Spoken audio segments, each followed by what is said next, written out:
ओम नमो भगवते वासुदेवाय नमो। नमस्कार बंधुगण आपण मानकु आम यूट्यूब चैनल को स्वागत। बंधुगण आज भिडियो में जानिबा आगामी 8 दिन आपणक पई किपरि कटिबो, केउ प्रकार आगामी दिन को आपण प्लानिंग करिवे, आपणकर लव लाइफ किपरि रहिबो, बिजनेस किपरि रहिबो, व्यापार किपरि रहिबो, स्वास्थ्य किपरि रहिबो, शिक्षा किपरि रहिबो, बिजनेस किपरि रहिबो, से सब विषय जानिबा। ए 8 दिन आपणक राशि पई किपरि कटिबो, केउ प्रकार समय रहिबो, ग्रह नक्षत्र सहित ए 8 दिन रे आपणकु केउ सब जिनिस रे फायदा मिलिबो, केउ जिनिस रे आपणकु सावधान रहिबाकु पड़िबो। ग्रह नक्षत्र हिसाब रे ए 8 दिन रे आपणकर लव लाइफ किपर रहिबो, कैरियर किपरि रहिबो, बिजनेस आउ व्यापार किपरि रहिबो, आउ स्वास्थ्य रो महत्वपूर्ण आउ संपूर्ण इन्फॉर्मेशन आमे आज ए भिडियो रे आपण माननकु कहबो। तेणु ए भिडियो ଆପଣଙ୍କ ପାଇଁ ବହୁତ ହି ମହତ୍ୱପୂର୍ଣ୍ଣ ରହିବ। ଏ ଆଗାମୀ 8 ଦିନର ସମ୍ପୂର୍ଣ୍ଣ ସଠିକ୍ ରାଶିଫଳ ବିଷୟରେ ଆସନ୍ତୁ ଜାଣିବା।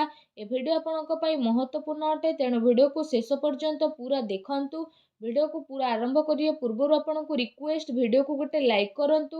କମେଣ୍ଟ ବକ୍ସରେ ଜୟ ଭୋଲେନାଥ ବୋଲି ଅବଶ୍ୟ ଲେଖନ୍ତୁ, ଯାହାଦ୍ୱାରା ସ୍ୱୟଂ ଭୋଲେନାଥଙ୍କର ଆଶୀର୍ବାଦ ଆପଣଙ୍କୁ ପ୍ରାପ୍ତ ହେବ। ଆସନ୍ତୁ ଜାଣିବା କିପରି ରହିବ ଆପଣଙ୍କ ରାଶି ପାଇଁ ଆଗାମୀ ଏ 8 ଦିନର ସମୟ।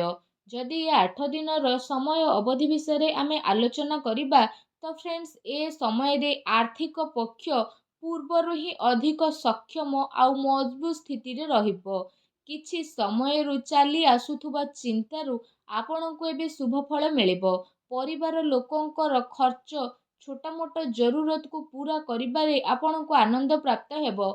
अचानक ही कौनसी पुराना मित्र बा परिचितଙ୍କ सह साक्षात आपनकु अनेक खुशी प्रदान करिबो। फ्रेंड्स एहा सहित ए समय रे भाग्य उन्नतिर मध्य शुभ अवसर बनुछि।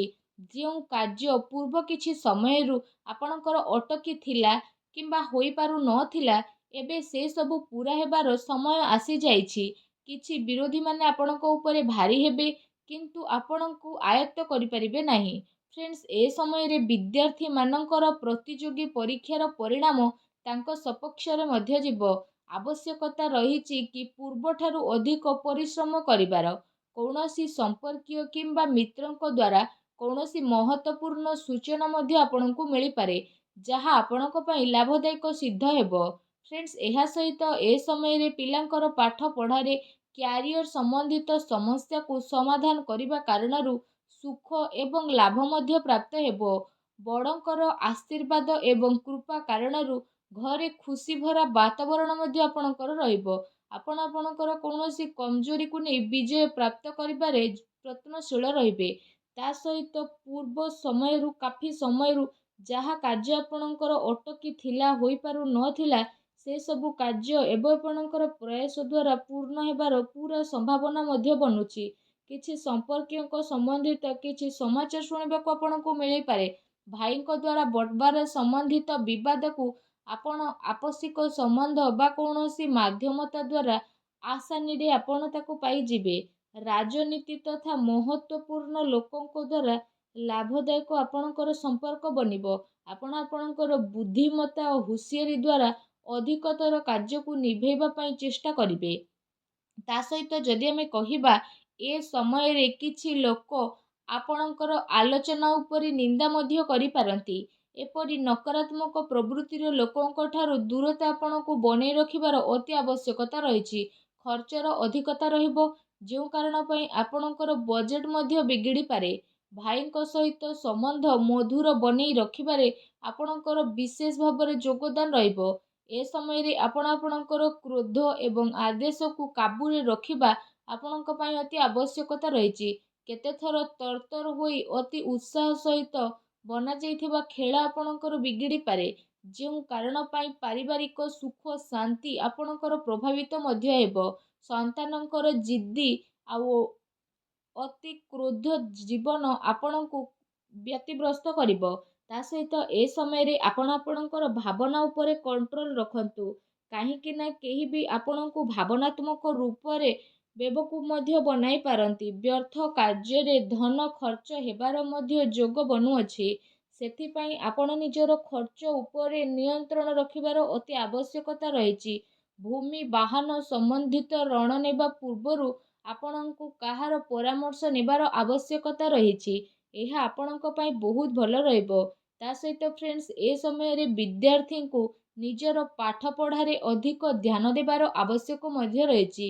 ତା ସହିତ ଅଯଥା ଖର୍ଚ୍ଚରେ ମଧ୍ୟ ଆପଣ ସଂଯମତା ରକ୍ଷା କରନ୍ତୁ। କ୍ରୋଧ ଆଉ ଉତ୍ତେଜନାରେ ଆପଣଙ୍କୁ ନିୟନ୍ତ୍ରଣ ରଖିବାର ଅତି ଆବଶ୍ୟକତା ରହିଛି। ଅନ୍ୟଥା କାହା ସହିତ ଆପଣଙ୍କର ସମ୍ବନ୍ଧ ଖରାପ ମଧ୍ୟ ହୋଇପାରେ। ଫ୍ରେଣ୍ଡସ୍, ଏହା ସହିତ ନିଜର ଭାବୁକତା ଏବଂ ଉଦାରତା ଯେମିତି କମଜୋରି ଉପରେ ବିଜୟ ପ୍ରାପ୍ତ କରିବା ଆପଣଙ୍କ ପାଇଁ ଅତି ଆବଶ୍ୟକ ରହିଛି।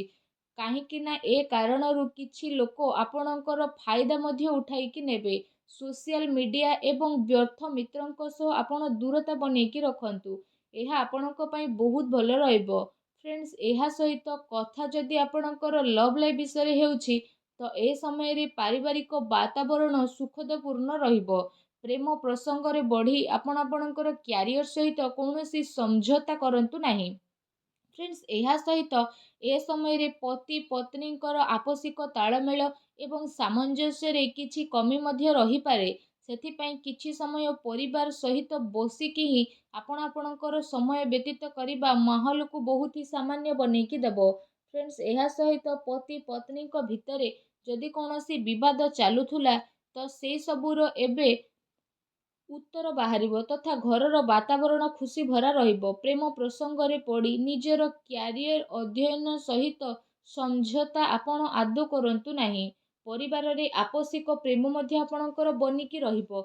କୌଣସି ପିଲାଙ୍କର ଖୁସି ସମ୍ବନ୍ଧିତ ଶୁଭ ସମାଚାର ମିଳିବା କାରଣରୁ ପରିବାରରେ ଏ ସମୟରେ ଖୁସି ଭରା ବାତାବରଣ ମଧ୍ୟ ରହିବ ଏବଂ ପରିବାର ପ୍ରସନ୍ନତାପୂର୍ଣ୍ଣ ରହିବ।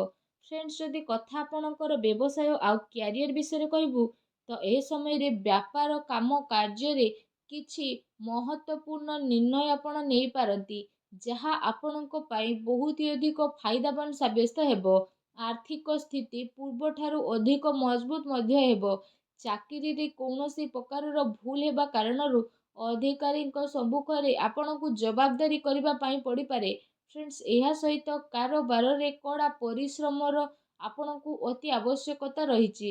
କାର୍ଯ୍ୟ ବିସ୍ତାର ସମ୍ବନ୍ଧିତ ଯୋଜନା କାର୍ଯ୍ୟ ରୂପରେ ପରିଣତ ମଧ୍ୟ ହେବ। ଗୋଟେ ଥର ସେ ଯୋଜନାର ପୁନଃ ପରୀକ୍ଷଣ ଆପଣ ନିହାତି କରନ୍ତୁ। ଚାକିରିରେ ହାଲକା ଫୁଲକା ଅସୁବିଧା ଆସିବ, କିନ୍ତୁ ଆପଣ ନିଜର ବୁଦ୍ଧିମତ୍ତା ଆଉ ବିବେକର ସହିତ ସବୁ ଅସୁବିଧାକୁ ସାମ୍ନା କରିବେ ଓ ଶାନ୍ତିପୂର୍ଣ୍ଣ ଭାବରେ ସୁଲଝେଇ ମଧ୍ୟ ନେବେ। ତା ସହିତ କାର୍ଯ୍ୟ କ୍ଷେତ୍ରରେ ବିସ୍ତାର ପାଇଁ ମଧ୍ୟ କିଛି ଯୋଜନା ଉପରେ ବିଚାର ମଧ୍ୟ ହେବ। ଏ ସମୟରେ ମାର୍କେଟିଂ ସମ୍ବନ୍ଧିତ କାର୍ଯ୍ୟରେ ଅଧିକ ଆପଣଙ୍କୁ ଧ୍ୟାନ ଦେବାର ଆବଶ୍ୟକତା ମଧ୍ୟ ରହିଛି। କୌଣସି ବଡ଼ ଅଧିକାରୀ ବା ରାଜନୀତି କ୍ଷେତ୍ରରେ ଆପଣଙ୍କର ସାକ୍ଷାତ ବହୁତ ଫାଇଦାମାନ ସାବ୍ୟସ୍ତ ହେବ। ଚାକିରି ପେଶା ବ୍ୟକ୍ତିଙ୍କର ଦିନଚର୍ଯ୍ୟା ବହୁ ଅଧିକ ବ୍ୟସ୍ତପୂର୍ଣ୍ଣ ରହିବ। ଫ୍ରେଣ୍ଡସ୍, ଏହା ସହିତ ଏ ସମୟରେ ବ୍ୟାପାରରେ ବିସ୍ତାର ସମ୍ବନ୍ଧିତ ଯାହା ଯୋଜନା ପୂର୍ବ କିଛି ସମୟରୁ ଆପଣଙ୍କର ଚାଲୁଥିଲା, ତାର କ୍ରିୟା ନିମନ୍ତ୍ରଣ କରିବାର ଏବେ ସମୟ ଆସିଯାଇଛି। ଜିଏସ୍ଟି ଏସବୁ ଜିନିଷରେ ଜଡ଼ିତ କାର୍ଯ୍ୟ ଆପଣ ଶୀଘ୍ର ହିଁ ପୂରା କରିନେବେ, ଯାହା ଆପଣଙ୍କ ପାଇଁ ବହୁତ ହି ଭଲ ରହିବ। ପ୍ରାଇଭେଟ୍ ଚାକିରିରେ ଲକ୍ଷ୍ୟକୁ ପ୍ରାପ୍ତ କରିବାରେ ଆପଣଙ୍କ ଉପରେ ଏ ସମୟରେ ଚିନ୍ତା ମଧ୍ୟ ରହିବ। ତା ସହିତ ଏ ସମୟରେ କାମ କାର୍ଯ୍ୟକୁ ପୁରା ଗମ୍ଭୀରତା ଆଉ ସଂଯୋଗିତାରେ ଆପଣ ନେଇକି ଯିବେ। ଅନ୍ୟଥା ଆପଣଙ୍କର ଅର୍ଡ଼ର ମଧ୍ୟ କ୍ୟାନସେଲ୍ ହୋଇପାରେ ଆଉ ପଇସା ମଧ୍ୟ ଆପଣଙ୍କର ଫସିପାରେ। ସରକାରୀ ଚାକିରିରେ କୌଣସି ପ୍ରକାରର ଅସୁବିଧା ମଧ୍ୟ ଉତ୍ପନ୍ନ ହେବ। ସେଥିପାଇଁ ବ୍ୟର୍ଥ କାହାରି କାର୍ଯ୍ୟ ଉପରେ ଆପଣ ହସ୍ତକ୍ଷେପ କରନ୍ତୁ ନାହିଁ। ଫ୍ରେଣ୍ଡସ୍, ଏହା ସହିତ ବ୍ୟାପାରରେ କୌଣସି ନୂଆ ନିବେଶ କରିବା ପୂର୍ବରୁ ତାର ଭଲ ଭାବରେ ଯାଞ୍ଚ ପଡ଼ତାଳ ଆପଣ ନିହାତି ଭାବରେ କରନ୍ତୁ। କାହାର ଚିକିଣିଆ କଥାରେ ପଡ଼ି ଆପଣ ଆପଣଙ୍କର ଅହେତୁ କରି ବସନ୍ତି। ଚାକିରିରେ ଛୋଟ ମୋଟ ସମସ୍ୟା ଏ ଦିନରେ ଆସିପାରେ, କିନ୍ତୁ ବସ୍ ଆଉ ବରିଷ୍ଠ ଅଧିକାରୀଙ୍କ ସହଯୋଗ ଆପଣଙ୍କୁ ଚିନ୍ତାମୁକ୍ତ ରଖିବ। ଚାକିରି ପେଶା ଲୋକଙ୍କ ପାଇଁ ଏ ସମୟ ମିଲାଜୁଲା ମଧ୍ୟ ରହିବା ପାଇଁ ଯାଉଛି। ଫ୍ରେଣ୍ଡସ୍, ଯଦି କହିବା କଥା ଆପଣଙ୍କ ସ୍ୱାସ୍ଥ୍ୟ ବିଷୟରେ, ତ ଏ ସମୟରେ ଶାରୀରିକ କମଜୋରି ତଥା ହାଡ଼ରେ ଅସୁବିଧା ଭଳି ସମସ୍ୟା ଦେଖାଦେଇପାରେ। ବର୍ତ୍ତମାନ ମାହୋଲରୁ ନିଜେ ନିଜକୁ ବଞ୍ଚେଇ ରଖିବାର ଅତି ଆବଶ୍ୟକତା ରହିଛି। ସ୍ୱାସ୍ଥ୍ୟ ଆପଣଙ୍କର ଠିକ୍ ରହିବ, କିନ୍ତୁ ଖାଦ୍ୟପେୟ ତଥା ଦିନଚର୍ଯ୍ୟାକୁ ବ୍ୟବସ୍ଥିତ ରଖିବା ଆପଣଙ୍କ ପାଇଁ ଅତି ଆବଶ୍ୟକ ରହିଛି। ଏହା ସହିତ ବାୟୁ ବିକାର, ପେଟ ସମ୍ବନ୍ଧିତ ଅସୁବିଧା ମଧ୍ୟ ଆପଣଙ୍କୁ ଆସିପାରେ। ଅଧିକ ଗରିଷ୍ଠ ତୈଳଯୁକ୍ତ ଭୋଜନ ଖାଇବାକୁ ଆପଣ ବର୍ଜନ କରନ୍ତୁ। କୌଣସି ପ୍ରକାରର ଭୁଲ ଆଦତ, ଭୁଲ ସଙ୍ଗତି ଦ୍ୱାରା ଆପଣ ଦୂରରେ ମଧ୍ୟ ରହିବେ। ଏ କାରଣରୁ ଆପଣଙ୍କର ଇମ୍ୟୁନିଟି ସିଷ୍ଟମ ମଧ୍ୟ କମଜୋର ହୋଇପାରେ। ଫ୍ରେଣ୍ଡସ୍, ନିଜର ସ୍ୱାସ୍ଥ୍ୟକୁ ଆହୁରି ଅଧିକ ଭଲ ରଖିବା ପାଇଁ ଆପଣ ନିୟମିତ ଯୋଗ ଏବଂ ପ୍ରାଣାୟାମ କରନ୍ତୁ, ଯାହା ଆପଣଙ୍କ ସ୍ୱାସ୍ଥ୍ୟ ପାଇଁ ବହୁତ ଅଧିକ ଭଲ ରହିବ। ଆଶା କରୁଛି ଫ୍ରେଣ୍ଡସ୍, ଆଜିର ଭିଡ଼ିଓଟି ଆପଣଙ୍କୁ ଭଲ ଲାଗିଥିବ। ଭିଡ଼ିଓଟି ଭଲ ଲାଗିଥିଲେ ଭିଡ଼ିଓଟିକୁ ଲାଇକ୍ କରନ୍ତୁ। ଚ୍ୟାନେଲରେ ନୂଆ ଆସିଥିଲେ ଚ୍ୟାନେଲକୁ ସବସ୍କ୍ରାଇବ୍ କରନ୍ତୁ। ଧନ୍ୟବାଦ।